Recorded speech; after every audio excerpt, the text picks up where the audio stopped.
Mr. Bradley. I remember being in 6th grade. In order to get youth involved, you have to do a lot of hands-on things, and I agree with Mr. Knowles. In order to bring up a child where they should go, train them up, show them, hey, this is your city, and you take investment in your city. Don't throw trash on the ground. Support your businesses. Go to your local businesses. Just, my plans for the youth are to, get them involved in the city. Instead of us letting them, tear up the city, let's get them involved in community cleanup day. Let's take them on ride-alongs with the public safety officers. Let's, bring them down to City Hall and show them, hey, this is your city.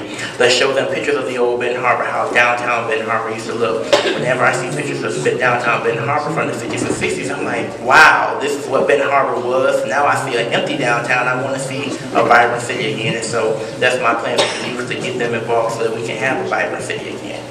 Thank you. Commissioner Hightower.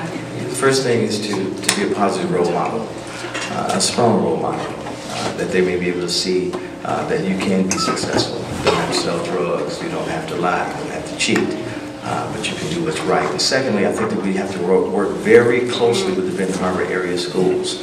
I think that's truly important, and I think that's been somewhat mirrored in the EM's action to say that we would help to put money toward taking care of the swimming pool, put things back in place. We need venues for our children. Not only for our children, we need venues for everyone in this city. We lack that, and I believe that as we focus on moving forward, I believe we can accomplish those things by working closely with others. Thank you. Before I go to my question, one of you has asked, as mayor, how do you plan to keep young people from getting into trouble off the streets? I believe that question, that the candidate just answered that question, but I wanted you to know that I had that question in my stack. This individual also wrote, this is another individual who wrote 2 fairly long questions. I'm going to read one of them. And I'm going to read it as written. This person has written, as an elected official that has repeatedly asked for a meeting with the EFM and the EM for clarity of his efforts, as well as to assist his efforts to effectively serve the residents of the city, how will the chosen few that meet with him open the doors for the rest of the commissioners? Mr. Bradley? Can you read the question one more time? I will. I'm going to read it as written. As an elected official that has repeatedly asked for a meeting with the EFM and the EM for clarity of his efforts, as well as to assist his efforts to effectively serve the residents of the city, how will the chosen few that meet with him open the doors for the rest of the commissioners? Having had an opportunity to meet with the EFM, is based on how you go in there and approach him and talk to him. If you go in and don't have a clear agenda of what you want to talk about, then you can't get a meeting with him. If elected, I would basically, I know they're doing town halls now, but set up town hall meetings and have forums of where the EFM can come in, whoever that may be in the future, can come in, sit down and have a Q&A, have a rap session with the EFM, basically talking about, hey, what's going on in the city, okay? You can hear the residents out and then also hear the EFM out, and then coming together on the common ground to discuss those things. Thank you. Commissioner Hightower. I think the EM being here on an assignment, he doesn't have time for foolishness. And I don't think any of us would want that as well. You wouldn't want anyone be meeting with someone that clearly is only meeting with you to try to undermine you. And it has been seen, and they have shown you that.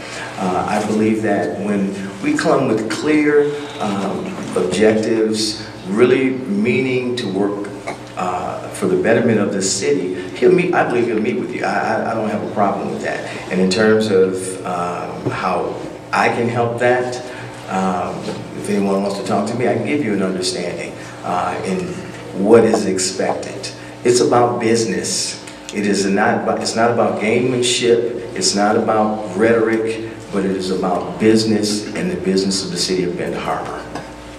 Thank you. Commissioner Knowles. Yeah, good questions. On the one hand, the spectrum, I had entered to meet with Mr. Harris. The idea about the water bottling plant, which is an economic engine, hit his table or hit him verbally. Where are we going to get the money from? We found $6,070,000 to pay off debts, according to a budget report that was dated 12/1/2010 through 3/31/2011, which was immediately taken off, saying that that was not a true budget report. We're in the black. I believe this, that anyone that says that they have the interest of the city at heart would have also the interest of the people that live in the city at heart. The problem of negotiating or talking with someone when they turn you off, or turn off the volume from you, or turn away from you, there is no negotiations.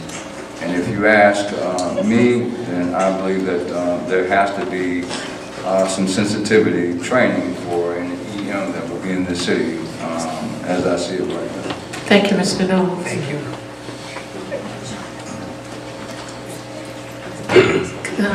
Our time, we wanted to work to where we got to 5:45 and be able to ask for the 3-minute closing statements, but we are each going to ask one more question, and then we'll go to that. This question, and I'll start with Commissioner Hightower. It says, this is, I hope I'm understanding this. What will you do when the time comes for you to be elected mayor? Where do you expect to be when elected? And who would you thank? And I believe this means that when you get the results, where will you be and what will you do? Well, the first thing I'm going to do is I'm going to thank God for His will being done. I plan on being at our campaign headquarters at 174 West Main. I'm inviting everybody out for a cookout. We're definitely going to celebrate. Thank you. Commissioner Knowles, the question is, what will you do when the time comes for you to be elected mayor? Where do you expect to be when elected, and who would you thank? First of all, I would thank all the residents that live in the city of Benton Harbor. That's who I am really beholden to. I'm not beholden to people who basically don't have the interest in the people at heart. I am very thankful for the small businesses in the area in which we cater. I believe this, that my first beholden is to the people, again, that I serve, the people that even in conflict would have objections to my way of thinking or whatever. These are the people that I would thank and pull close to me. Thank you. Thank you. Mr. Bradley. If election night is elected, first of all, I'm going to give thanks to God and also to the people of Benton Harbor for putting their trust in me. Then I will be sitting at home waiting on the results. And then after, if elected, after digesting it in, getting right to work, getting the transition teams together. Thank you. Mr. Ludeski. Very quickly, again, a couple questions that I'm not going to be asking because I hope they were answered already. One of you asked, did the commissioners have an opportunity to work with the emergency manager? Another person asked about the need for police. I believe that was addressed. Another person had asked, how did Benton Harbor become so deep in trouble and debt? And how would you change for the best? I hope those questions have been answered, but I wanted you to know that I have those questions. Today we have more questions than we've ever had before, so this has to be my final question from the audience. I'm going to combine two people's questions. Simply read them off this way. Are you a property or business owner in the city? Do you believe that Benton Harbor citizens can participate in a resort economy? Do you support the development that's going on in Benton Harbor?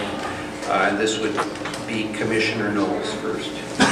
Nope, I don't own any property. Secondly, yes, I do believe in the development that's going on. Do I believe that residents can participate in the resort arena in this area? Yes, they do, given their fair opportunity. And what I mean by fair opportunity, not some minuscule job, I mean actually becoming entrepreneurs, given that opportunity to set up their booths.